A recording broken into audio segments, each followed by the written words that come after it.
Welcome to the good, the bad and the ugly. Where the mighty have fallen, the good get ugly, and there's no such thing as bad publicity. This time we train the lens on 5 careless celebrities who've seen intimate scenes from their private lives splashed across the internet.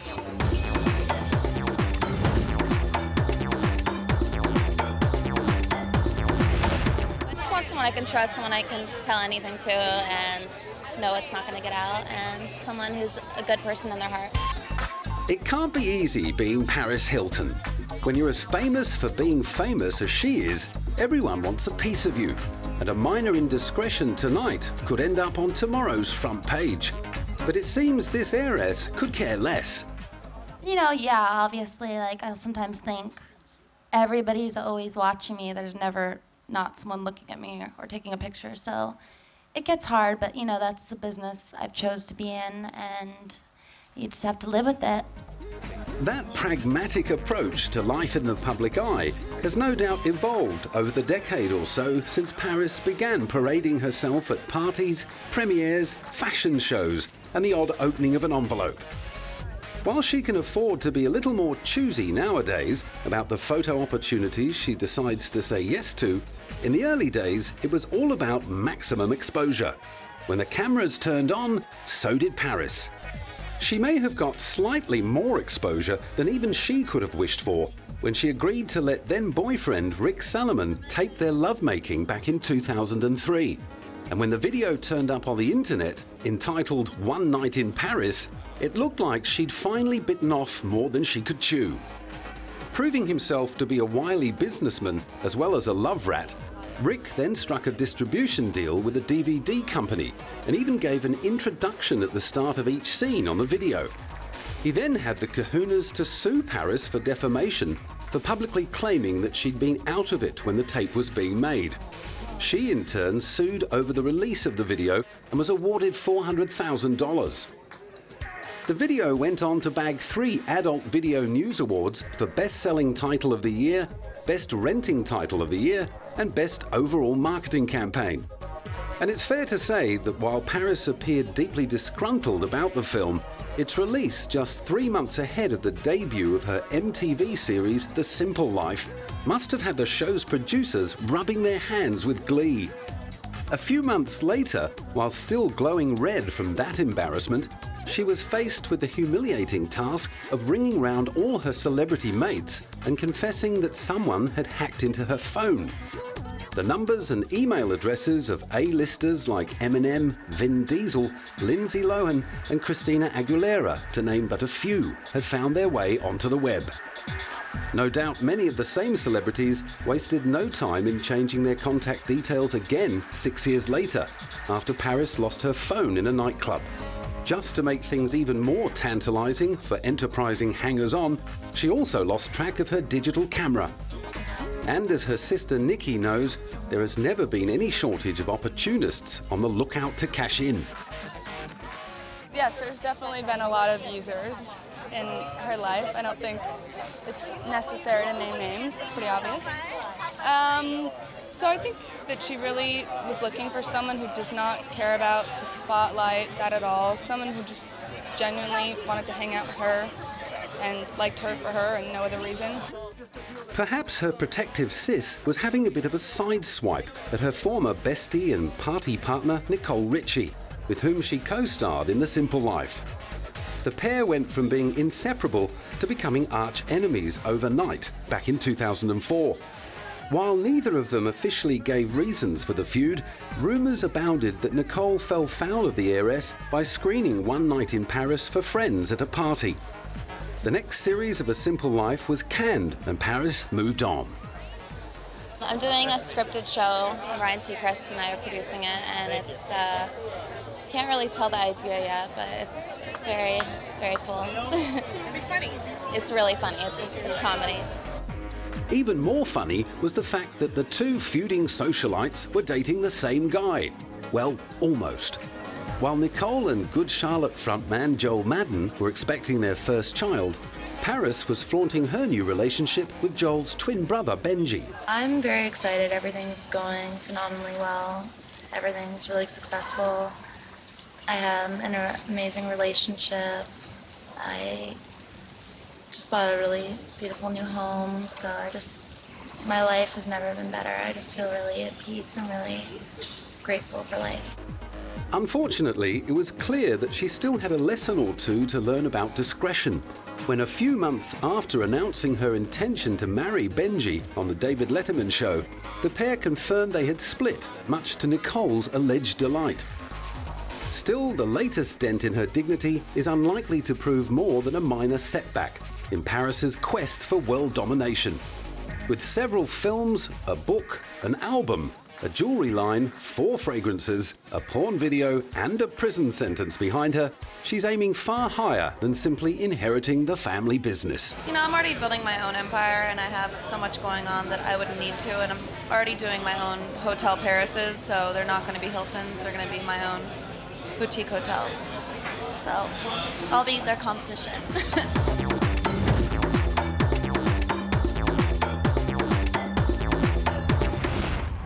Another celebrity who hasn't done too badly out of exposing himself is Motley Crue drummer Tommy Lee. In 2003, maverick entrepreneur Scott Bloom asked him to strip down to his birthday suit to promote buymusic.com to bring attention to artists who are losing income through free downloads. Well, how many people are going to pose naked in Times Square on a 200-foot billboard out there? Tommy Lee. So plus we're friends, we hang out. We just kind of showed up and got naked and started clicking. You know, it was fun. We had a really, really good time. Cranked the music up. Away we went. He could have been referring to an incident that had occurred 8 years earlier on his honeymoon with Pamela Anderson. The home video of the newlyweds making out on a yacht subsequently found its way onto the internet, becoming the most downloaded video of the year. Pamela and Tommy Lee sued, eventually winning $1.5 million from the offending distributor. But given Pam's image as a Baywatch pinup and Tommy Lee's prefix of bad boy drummer, the revelation that they'd filmed their lovemaking on their honeymoon was hardly a shock to anyone. While Pam was well used to exposing her assets, reviewers praised Tommy's hidden talent. In fact, even 7 years later, an internet company reported that 95% of searches on his name related to the stolen tape, with only 5% of seekers interested in his drumming. Any real fans of Motley Crue would have seen it all before, as the shameless exhibitionist is given to mooning the audience at nearly every show. It's all in a day's work for the hard rocker whose career has been built on controversial stunts, from throwing television sets through hotel room windows to being thrown into the slammer for assaulting his ex-wife. Ironically, he has since claimed that his 4 months in prison gave him a much-needed break from the spotlight. But since Motley Crue reformed in 2004, he's jumped back on the self-promotional bandwagon. First, there was the reality TV show Tommy Lee Goes to College, where he got to enroll at the University of Nebraska in Lincoln. I never had the opportunity to go to college. You know, at a young age, I got a recording contract with Motley Crue, and I've pretty much been making records and touring since then. So I kind of got robbed of that experience, and when this came about, I was like, you know what? Sounds like a lot of fun. And then there was the star on the Hollywood Walk of Fame. Who loves you more than anything in the whole world? I love you guys. Thank you. This is incredible. What? I got a star on Hollywood Boulevard. Even as the veteran rockers celebrated making it through 25 years of hard rock and roll, someone had to bring up the sex tape. Tommy Lee's my favorite. Tell me a little bit about why. Why he's your... Well, you really want me to tell you that? Because he's good at 2 things. He's good with sticks, and it looks like he's pretty good in the sack, so... Then came Crue Fest. How long have we been waiting to do this, dudes? Forever? Yeah, forever. This is going to be so much fun. This is something we've been looking forward to for a long time, talked about for a long time. And hopefully this thing transpires into somewhat of an Ozfest and carries on for years and years and years, which would be badass, right? No doubt learning from Ozzy Osbourne just how much money was to be creamed by original hard rockers who'd got enough brain cells left to get their head around merchandising, they were ready to round up the groups and get out on the road. A lot of young fans, you know, at the concerts, it was a lot of, 14, 15, 16-year-old kids wearing Shout the Devil shirts, which was pretty cool, because obviously they weren't alive when we made that record. And so to do a festival with these, all these genres of different genres of rock and roll, that we're bringing out, just to expose more and more younger fans and the older fans that grow up with these bands also. And hey, it's a cool thing, not only for us to be able to see the new young guns coming up. For Tommy Lee, it was all just rock and roll. I can tell you one thing for sure: we are going to have more fun than humans are allowed to have. That's for sure.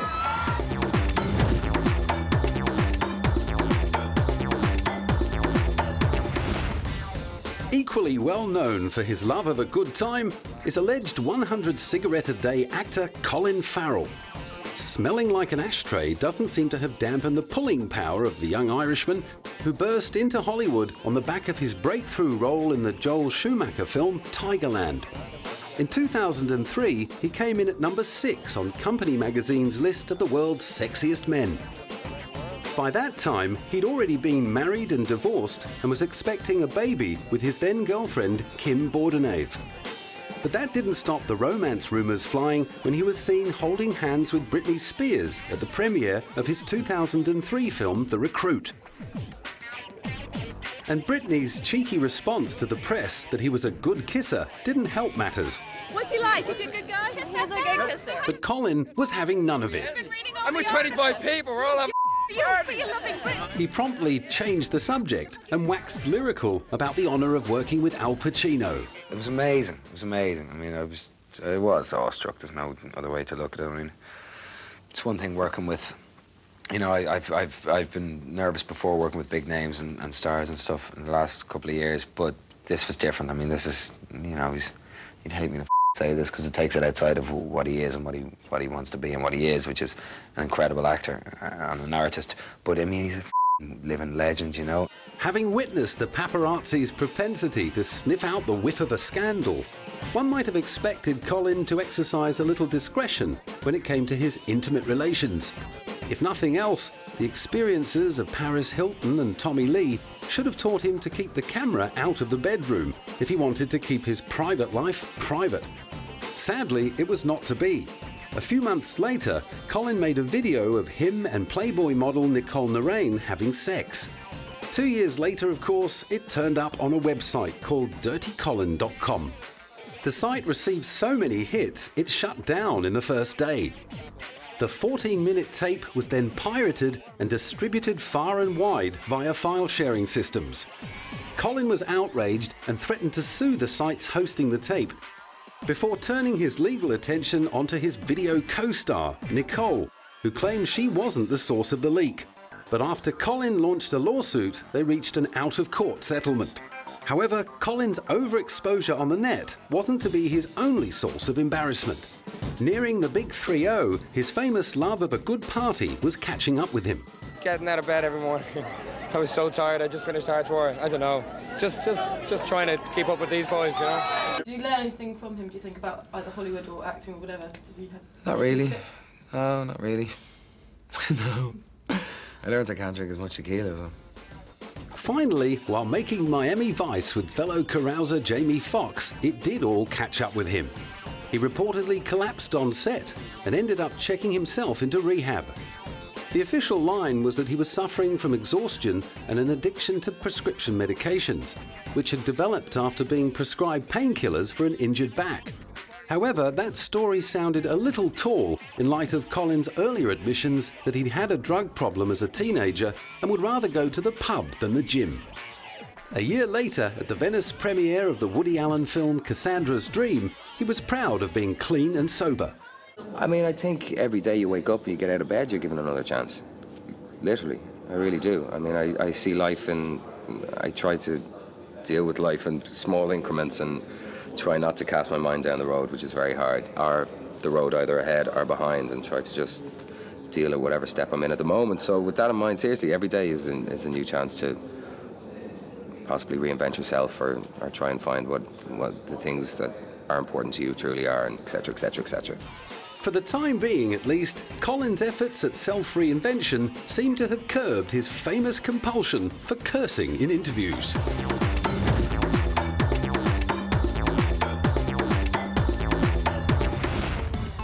While Janet Jackson has masterfully maintained her grip on verbal propriety throughout more than 30 years of public appearances, she has been known to let the odd piece of clothing slip during the course of a performance.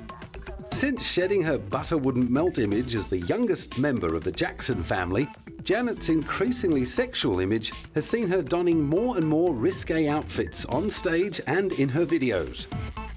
When she performed Rock Your Body with Justin Timberlake during halftime at the 2004 Super Bowl, few would have expected any literal intention behind the lyrics. But as Justin sang "Gonna Have You Naked" before the end of this song, he ripped open Janet's bustier, treating 144 million viewers to the sight of Janet's right breast. After the show, Janet apologised, pleading a wardrobe malfunction. But the Federal Communications Commission didn't buy it and fined CBS $500,000. Another company that wasn't wearing it was the maker of the offending bustier. Sam Hill from Demask was adamant the whole stunt must have been carefully planned with the help of Janet's team. Our stuff is so well manufactured that I strongly believe that that item was altered or modified by stylists or her wardrobe crew so that the bust cup could clip on and clip off for the finale. Sam claimed Janet's stylists had come to the store 2 weeks before the infamous event and bought the $250 bustier along with other leather and rubber accessories. The bustier was fitted with sturdy studs that held the breast cups in place. Having become the scapegoat for Janet's inappropriate halftime flash, the store didn't care a jot about the damage to her reputation. They just wanted her to drop the wardrobe malfunction and acknowledge that the outfit was altered for the finale. As far as they were concerned, the whole incident was nothing to get excited about. Well, I think when you work in this kind of industry, certain things are more appropriate. Right. You know, a little bit more open-minded than perhaps the rest of America. However, soothing the manufacturer's wounded pride was the least of Janet's worries. As well as dealing with warnings and demands for apologies from all quarters, she was threatened with a lawsuit by a woman from Tennessee demanding billions of dollars in compensation for an unspecified serious injury as a result of the halftime show. While Justin's career continued to blossom after the incident, poor Janet was banned from attending that year's Grammy Awards, and she was forced to pull out of her starring role in a biopic of legendary jazz and blues singer Lena Horne. 3 years later, she was well covered up at a press conference in Japan to promote her album 20YO. How do you like your wedding kimono? Thank you very much. I like it. I think it's absolutely beautiful. It's comfortable for me. They didn't make it very tight, so I'm very comfortable. She talked up her 2006 release as a return to the R&B style of her early albums and seemed to have shrugged off the fetish gear. When I had my first meeting with Jermaine Dupri and Jimmy Jam and Terry Lewis, who produced and wrote the album with me, the very first thing I said to them is that I wanted to get back to dance. I miss dancing, so I wanted it to be a dance album. And I wanted to get back to my R&B roots the way I did with the Control album. While one critic suggested she'd be better off not making the comparison, others praised the album.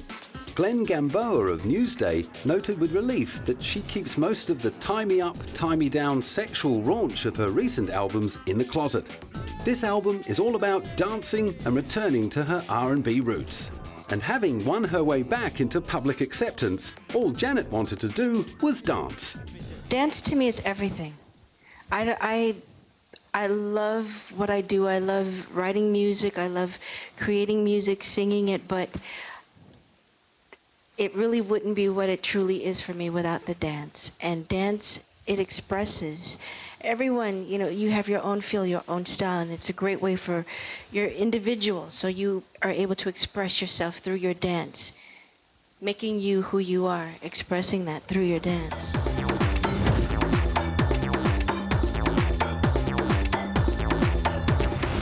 One celebrity who seems impervious to embarrassment is David Hasselhoff.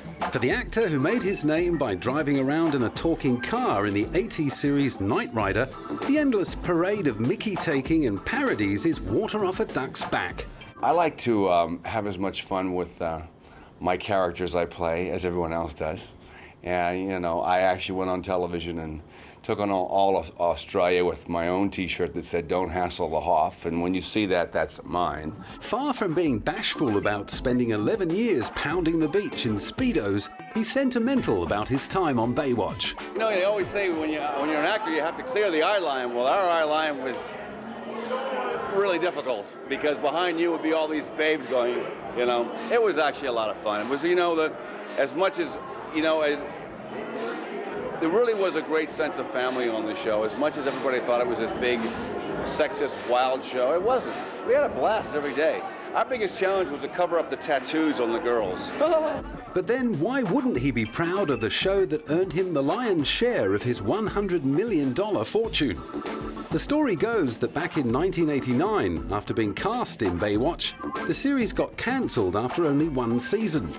Dancing to the beat of his own drum, the Hoff backed his hunch that the show had potential, ploughing his own money into a second series and signing on as executive producer. The show ran in syndication for another 10 seasons, and according to the Guinness Book of Records, Baywatch is the most watched TV show in the world. He's also had the last laugh in his much-maligned singing career. His showmanship and talent for self-parody may not have brought him hits in his home country, but the Europeans have been buying up his CDs like there's no tomorrow since 1989, when his hit Looking for Freedom became something of an anthem in Eastern European communist regimes. Come see the Hoff in concert, and man, I know I got an audience out there. I just came from Ireland yesterday, and I'm telling you, my, I could tour Ireland for the next 10 years. Oh my, it's unbelievable. Beneath all the fun-loving larrikin bravado, however, there does lurk a dark side, one that someone close to him attempted to make him face by deliberately leaking a private video to the press. Filmed by his daughter, the mobile phone footage of a shirtless, incoherent Hoff rolling around a hotel room floor trying to find his mouth with a hamburger was designed to shock David out of his state of denial about his drinking. Despite being ejected from the All England Tennis Club and Heathrow Airport the previous year for being drunk, not to mention slicing his arm on a chandelier while shaving, he was still claiming to be clean and sober. The humiliating footage left him with no legs to stand on, and as a result, his visitation rights to his daughters were suspended, and he was forced to comply with the court's order to keep away from alcohol. Miraculously, however, just 1 month later, he was awarded sole custody of the girls at the end of a bitter battle between him and his ex-wife, Pamela Bark. Hey, David. Nice day to be at the beach, huh? What are you guys all doing here?